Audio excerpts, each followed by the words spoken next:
Lesson 9. Survival of the Fittest. Of all the various points of the Arcane teaching, that of the law of spiritual survival of the fittest is one of the most startling when contrasted with the ordinary teaching on the subject. Many thinkers who freely admit the existence and nature of the law of physical survival of the fittest seem to find an idea of injustice in the correlated doctrine of the spiritual survival of the fittest, although the two are but correspondences on two several planes, following a law of analogy. When the teaching is examined in detail, it will be seen that not only does it conform to other manifestations of nature, but also is in strict accordance with the fullest equity and justice. Particularly is the absolute equity and justice of the law seen when it is perceived that the failure to survive of the personality of those lacking egohood is not the result of arbitrary fiat or dicta, but is the result solely of the desire and will of the entity or personality itself. The entity perishes and dissolves, not in spite of its desires and will, but because of them. The lowest forms of life perish almost immediately after the moment of physical death. It is true that even the very lowest creatures have an astral body which survives the death of the physical body, but as all the desires of such creatures are bound up in their physical lives, they have nothing to live for after the physical body is destroyed. Such life persists for a very short time in its astral covering, for desire fading away, the astral body dissolves into its original elements, and the entity perishes. As the scale of life has ascended, there is a longer survival of the astral body of the creature, for its desires die more slowly, being more complex and tenacious. The astral forms of the higher animals often persist for quite a time after their physical bodies have perished, but after a time their desires burn out and the astral form dissolves and the entity perishes. In the case of domestic animals who have become strongly attached to their human friends and who have absorbed something from the latter's love for and interest in them, the astral form often persists for years, finding great pleasure in being in the proximity of the human friends, although unseen. In this case, the desire for survival is strong and almost reaches the phase of will.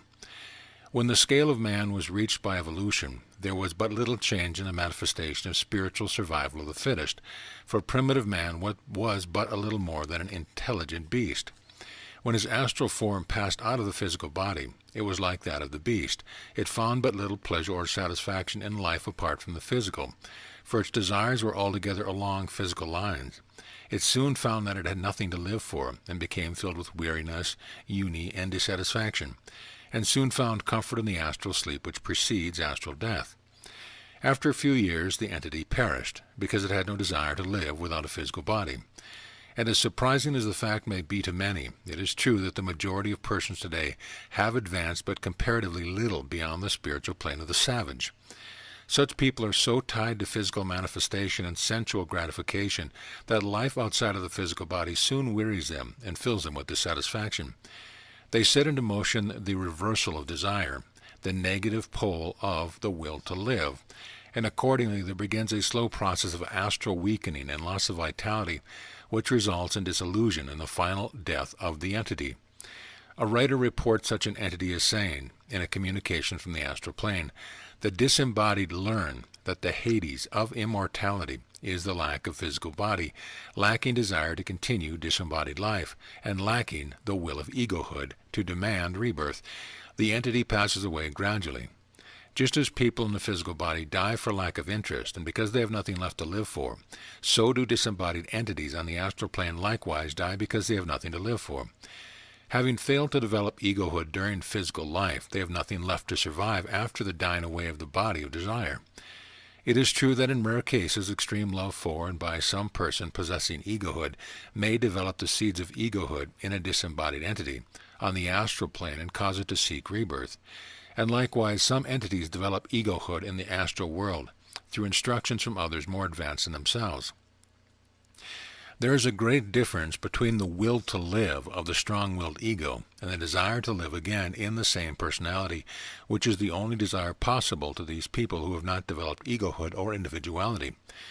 When one realizes the I am over and above personality, then the things of personality are left behind, and the desire and will is simply to be. The entity in the bonds of personality, however, simply desire to be and remain what he was, his personality of John Doe, grocer, aged 48, being his idea of his self. This personality having perished, such an entity cannot find anything in itself to arouse a desire or will to persist as an I independent of the old personality. There is no I in such a person. It is called me, and the me is the old personality. Try to grasp this distinction before proceeding further. It gives the key to the situation. It must be understood that there is no future life awaiting these egoless people after they have passed out of the physical body. On the contrary, they have a more or less extended term of life on the astral plane, which yields them more or less satisfaction, but which must die out in time because all the old desires have been lived out and outlived on the physical plane. See future lessons on the astral plane, and there's nothing left to live for. Rebirth is not known to them. They cannot conceive of it, for they would think that they would in that case be some other person, and their love of their own personality shivers and shrinks at the thought of losing their beloved self. And so they repel all ideas or desires in that direction.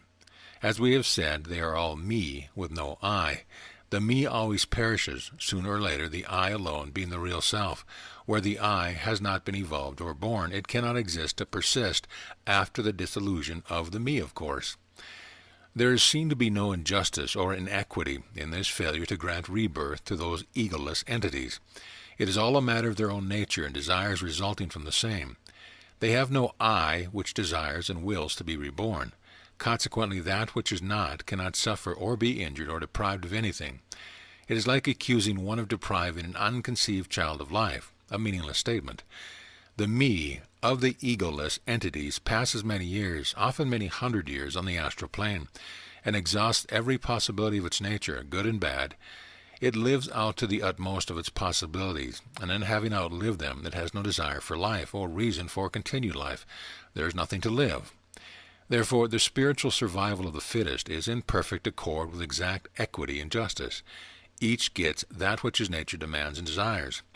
One cannot be robbed of that which is not his, and which he is not and never will have. All through nature you may see correspondences on the physical plane of the truth that many are called but few are chosen. Countless life forms are created, but few survive. The fish lays millions of eggs, but only a few fish reach maturity. Countless seeds are cast forth by the plant, but only one or two take root. This is a law of nature, and in its operation the inequity is only apparent. The law of balance is preserved. One cannot be robbed of what he has not. If one has not desires, he cannot be hurt by not having the results of desires. Place the savage in a palace, and he dies broken-hearted. Restore him to his jungle, and he is happy. Place the hungry wild beast in a cage and feed him well, and you break his heart. Each craves his own. There is compensation and balance manifested in all planes of life. And now for a consideration of those who have attained egohood. Is their destiny and progress assured, you asked? Not at all. They have simply begun to climb the ladder of spiritual evolution. They will mount as far as their desire and will, not a step further. They may tire of the climbing and begin a retreat. The law of spiritual survival of the fittest has many phases, many planes, many stages. It is operative from first to last during the life of the ego. Let us suppose the case of an ego which has not as yet reached the plane of conscious rebirth. The ego dwells for many years on the astral plane, and lives out its personal desires and profits by its experience in so doing, for the I is there to learn and remember, for it has the faculty of egohood, that of standing aside and looking at oneself. Gradually the personal desires and ideas are outlived, and the essence of the experience is retained by the ego, the latter then feeling a sense of age and a need for rest. This is followed by the astral sleep, which sooner or later comes to all entities on the astral plane, but from which the egoless fail to emerge, and from which they are resolved into nothingness.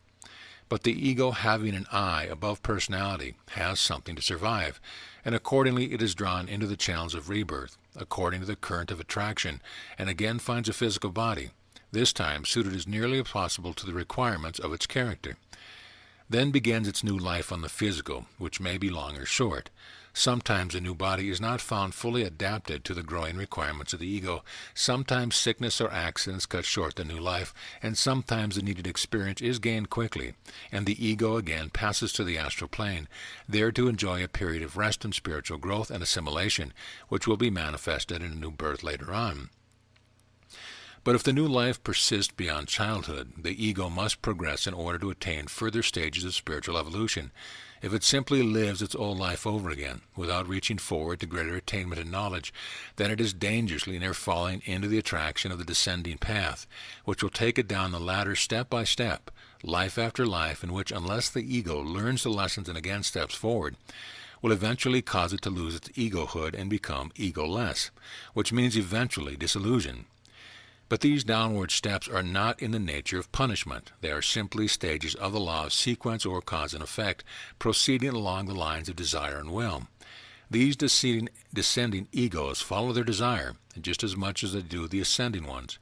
It is not reward or punishment. In either case, it is simply cause and effect, and the path of desire. Desire is the great motive force. There are cases known of egos descending the scale to such an extent, drawn by their material, physical, and animal desires, that they have even descended to a scale of animals and eventually perished as entities, unless rescued by the love and affection of human friends, who aroused in them the last flickering spark of spirit, and thus set them again upon the upward path. These cases, however, are very rare. It must not be supposed, however, that all persisting egos are good. On the contrary, there are many persisting egos who are giants of evil, possessed of the sense of the eye, but filled with personal desires of material aggrandizement and selfish attainment, which makes them stand out above the crowd. But such, sooner or later, are taught their lessons and either change their nature or else sink to annihilation. For all real progress must lead toward the life of the One, not in the direction of the selfish personal attainment and separateness. The error of separateness is often brought to the minds and understanding of these egos by their desires finally leading them to a place where they are actually separated from their kind, and thus they experience that hunger for human companionship, sympathy, and love which results in a change in their entire nature. One has but to look at the inner lives of some of the selfish great men of our own and past ages in order to see examples of this stage of experience. And so the evolving ego rises in the scale. If he be fit and reaches high and higher planes of life, he passes on to other worlds and universe. When he is fitted for them, he may fall back again and again, but there is always a chance for him to regain his lost step. Many in this earth world of ours have fallen back from higher places and suffer soul hunger for their lost states. These will regain their lost estates, if they will but look upward and onward and live the life. There are glories ahead of the persistent egos which cannot be described in human words. We do not become gods, as the pantheists hold, but we become as gods. There are infinite possibilities ahead for us. There is no limit to our greatness and attainment, if we are true to the inner light and our real self. Finally, we reach the stages of the highest cosmic consciousness, in which the cosmic will experiences the consciousness of itself as itself. Then do we know that we are it, and it is us. The cosmos becomes conscious only through the consciousness of its center of consciousness, and we are those centers.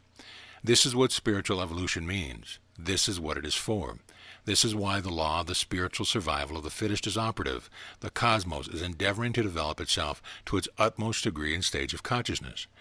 Just as do we endeavor to retain in our consciousness our best and highest thoughts, ideas, and knowledge, so does the cosmos endeavor to remember and preserve its noblest, highest, and fullest creation. The success of the cosmos depends upon this. Its progress is dependent upon it. Its conscious life renders it necessary. This is the end, aim, and the goal of the cosmic evolution, and it is a worthy end and reason for all it is. The more that one enters into the spirit of the understanding of the universal life, the more does he identify himself with the one life, and the dimmer and smaller does mere personality seem.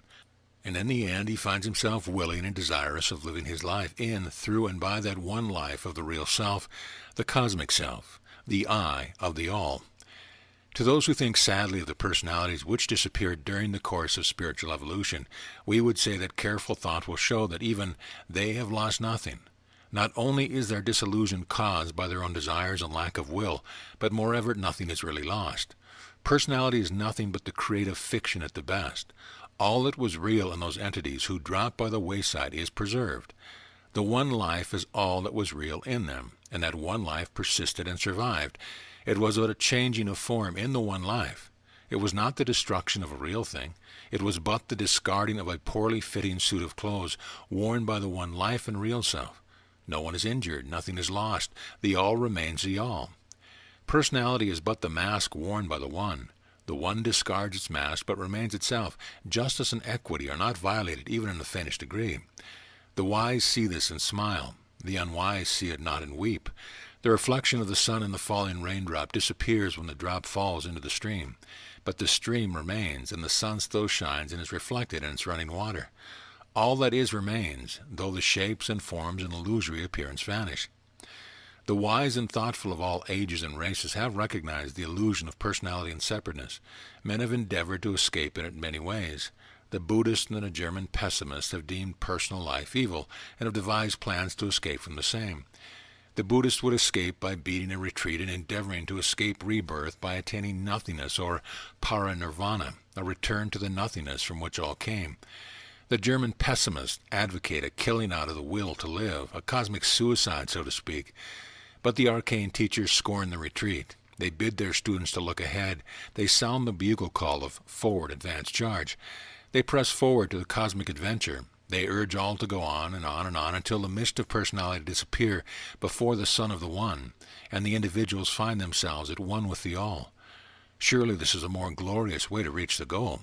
It is true that in the end the One falls again into the sleep of nothingness, only to reawaken after the eons have passed. But what of that? Is it not better to advance than to retreat? Is it not better to be brave than a coward? Not to speak of the infinite glories ahead of the advancing soul, is it not worthwhile to attain conscious oneship with the All, rather than to deliberately choose the path of retreat into unconsciousness? But to him who falls by the wayside, as well as to him who persists and survives, there is meted out an equitable reward. There is no bribe of heaven or threat of hell to those who know. It is all cause and effect. Each gets that for which he pays. Each pays his price. And finally to all comes the peace which passes all understanding. There are no lost souls. There are none outside of the All. There is no outside. All are included within the One, yea, even the last, least, and most unworthy. For there is but one. End of lesson.